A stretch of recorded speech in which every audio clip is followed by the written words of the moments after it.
Motion of centre of मास को लेकर के हमारे पास एक और सवाल है, बड़ा खूबसूरत सा सवाल है ये। A block of mass m is release from the top of the wedge of mass m।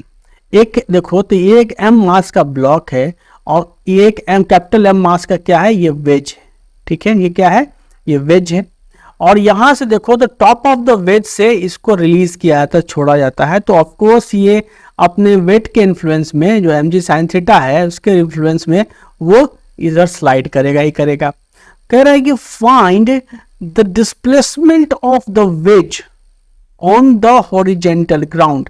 ये जो वेज आप देख रहे हैं और ये जो हॉरिजेंटल ग्राउंड है, ये जो आप देख रहे हैं, this is a ground, horizontal ground surface है। ये क्या है, सॉरी, ये जो है हमारा ग्राउंड सरफेस है। ठीक है, this is a horizontal ground. ठीक है, ये जो सरफेस है, इस सरफेस को आप देखें तो ये क्या है, एक हॉरिजेंटल ग्राउंड सरफेस है।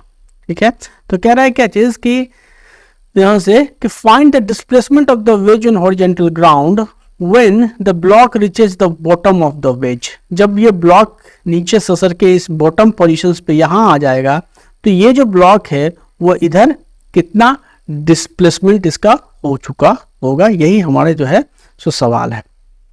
तो अगर इस सवाल में गौर से देखो तो क्या है कि इन हमारे सिस्टम पे, हमारे जो सिस्टम है वो क्या है, हमारा सिस्टम हम मानते हैं, हमारा सिस्टम क्या है, तो ये ब्लॉक कैपिटल M और plus M, block wedge plus block, this is my system.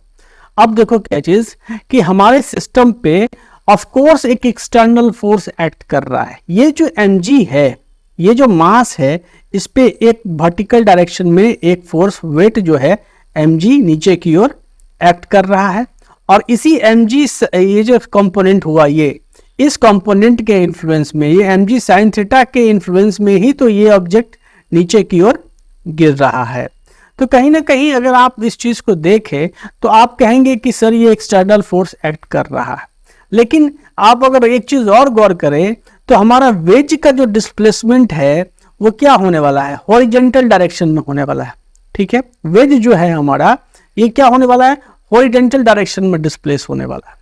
तो अगर वेज हमारा हॉरिजेंटल डायरेक्शन में डिस्प्लेस होने वाला है तो क्या हॉरिजेंटल कोई फोर्स है जो मतलब एक्सटर्नल जो इस वेज को जो हॉरिजेंटल डायरेक्शन में जो है सो मतलब मूवमेंट कराएगा? नहीं।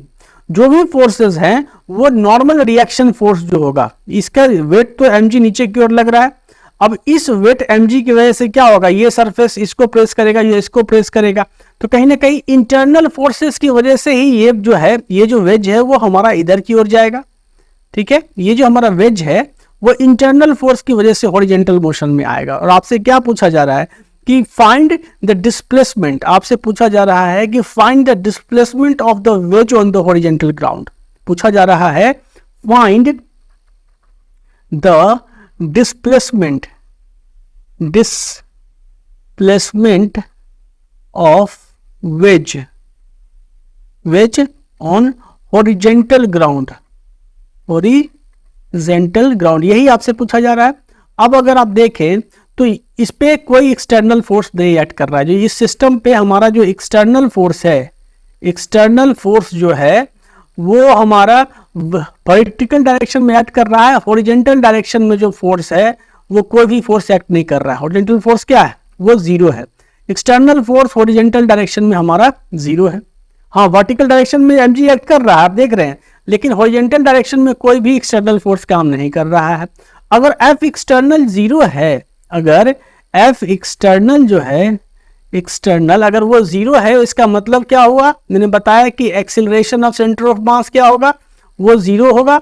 और अगर acceleration of centre of mass zero होगा मतलब वेलोसिटी ऑफ सेंटर ऑफ मास क्या होगा, वो कांस्टेंट होगा।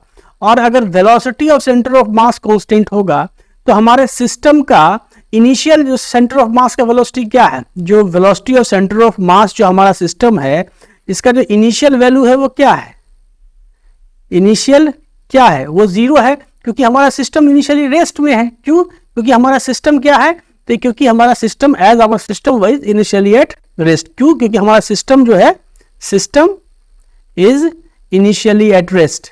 ठीक है, इनिशियली एट रेस्ट। तो हमारा सिस्टम अगर इनिशियली रेस्ट में है, इसलिए वेलोसिटी ऑफ सेंटर ऑफ मास जो होगा, इनिशियल वेलोसिटी जीरो होगा। इसलिए जब ये ब्लॉक नीचे खिसक करके ये लोअर बॉटम लेवल पे आ जाएगा तब भी क्या होगा, तो हमारा सेंटर ऑफ मास का वेलोसिटी जीरो ही रहेगा। और अगर सेंटर ऑफ मास का वेलोसिटी जीरो रह रहा है मतलब मैंने कहा कि डिस्प्लेसमेंट जो होगा सेंटर ऑफ मास का XCM ये क्या होगा, जीरो होगा। और अगर displacement of centre of mass zero है मतलब आपको पता है कि जो इंडिविजुअल कंपोनेंट है सिस्टम का, अगर सपोज करो कि जैसे ये कंपोनेंट है और ये कंपोनेंट है, तो displacement of centre of mass in horizontal direction, याद रखिए इन हॉरिजेंटल डायरेक्शन में डिस्प्लेसमेंट जो होगा वो हमारे सेंटर ऑफ मास का जीरो होगा, क्योंकि हॉरिजेंटल डायरेक्शन में कोई एक्सटर्नल फोर्स नहीं लग रहा है। तो जब हॉरिजेंटल डायरेक्शन में डिस्प्लेसमेंट जीरो होगा तो सपोज करो कि हम ये मानते हैं कि हमारा वेज जो है वो ग्राउंड के रिस्पेक्ट में, अगर ये मैंने ओरिजिन माना, ये जो है ये जो मेरा है एक्स एक्स ओरिजिन है, तो ग्राउंड के रिस्पेक्ट में मान लो कि इधर जो है हमारा एक्स यूनिट डिस्प्लेस कर गया, हमारा जो वेज है वो ग्राउंड के रिस्पेक्ट में एक्स यूनिट डिस्प्लेस कर गया। कब, जब ये ब्लॉक जो है सो यहां से नीचे की ओर आ गया। तो ये जब ब्लॉक यहां से नीचे की ओर आया तो ये हमारा वेज क्या हुआ, एक्स यूनिट डिस्प्लेस कर गया। तो ये एक्चुअली में ग्राउंड के रिस्पेक्ट में, देखो वेज के रिस्पेक्ट में तो डिस्प्लेसमेंट कितना हुआ ब्लॉक का, देखो यहां से देखो, तो अगर आप डिस्प्लेसमेंट लिखो, क्या चीज displacement x of displacement of क्या चीज ब्लॉक रिलेटिव टू वेज कितना हुआ, तो आप सिंपली लिख सकते हो यहां से कि ये टेन थीटा, अगर आप इसको लिखोगे तो क्या सिंपली लिखो यहां से, तो tan theta is equal to what, तो ये जो हॉरिजॉन्टल डिस्प्लेसमेंट हुआ यही ना है, हॉरिजॉन्टल डायरेक्शन में डिस्प्लेसमेंट क्या है हमारे इस ब्लॉक का, ये जो ब्लॉक है ये हॉरिजॉन्टल डायरेक्शन में इतना है डिस्प्लेस हो रहा है। तो ये जो हमारा ये हॉरिजॉन्टल डायरेक्शन में डिस्प्लेसमेंट है, ठीक है, तो ये हो गया x displacement of the block with respect to wedge in horizontal direction, और यही ना हो गया ये, और बट्टा क्या चीज, तो हम ये टेन थीटा कर रहे हैं तो h बाई ये हाइट क्या है h बाई दिस, और इसलिए हम लोग लिख सकते हैं कि डिस्प्लेसमेंट ऑफ द ब्लॉक, ठीक है, ये block on wedge in horizontal direction is equal to what, तो h cot थीटा। तो ये तो था कि displacement of the block with respect to wedge, wedge के रिस्पेक्ट में हॉरिजॉन्टली जब ये ब्लॉक नीचे आया तो हॉरिजॉन्टली वेज के रिस्पेक्ट में इतना डिस्टेंस उसने तय कर लिया। लेकिन ग्राउंड के रिस्पेक्ट में कितना किया, तो ग्राउंड के रिस्पेक्ट में वेज खुद इधर एक्स यूनिट डिस्प्लेस हो जाता है, तो डिस्प्लेसमेंट ऑफ द ब्लॉक जो होगा विथ रिस्पेक्ट टू ग्राउंड वो क्या हो जाएगा, वो हो जाएगा h cot of theta minus x। ये क्या होगा, ये होगा displacement of the block with respect to ground. तो अब मैंने कहा कि ये displacement of centre of mass zero होगा, मतलब क्या चीज कि मास ऑफ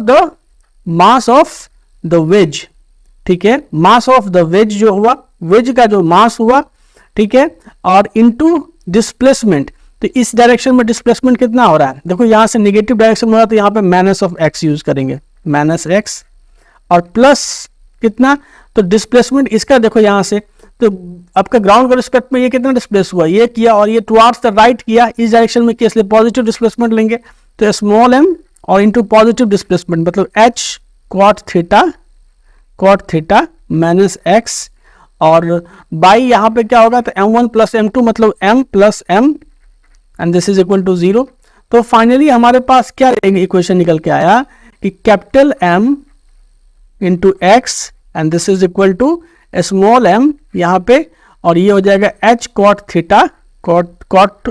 थीटा माइनस यहाँ पे x। इसको सॉल्व करेंगे हम लोग, तो हमको तो निकालना है क्या चीज़ है, x की वैल्यू निकालनी है, डिस्प्लेसमेंट ऑफ द वेज निकालना है, तो हम लिखेंगे m into x is equal to M H cot theta minus m into x, तो ये चला जाएगा इधर, तो m प्लस m इंटू यहाँ पे x and this is equal to M H, ये कॉट है भाई, cot theta, M H cot theta cot of theta, ठीक है, और इसीलिए x इज इक्वल टू क्या आ गया, तो m into H by capital M plus m यहाँ पे, तो कॉट थीटा।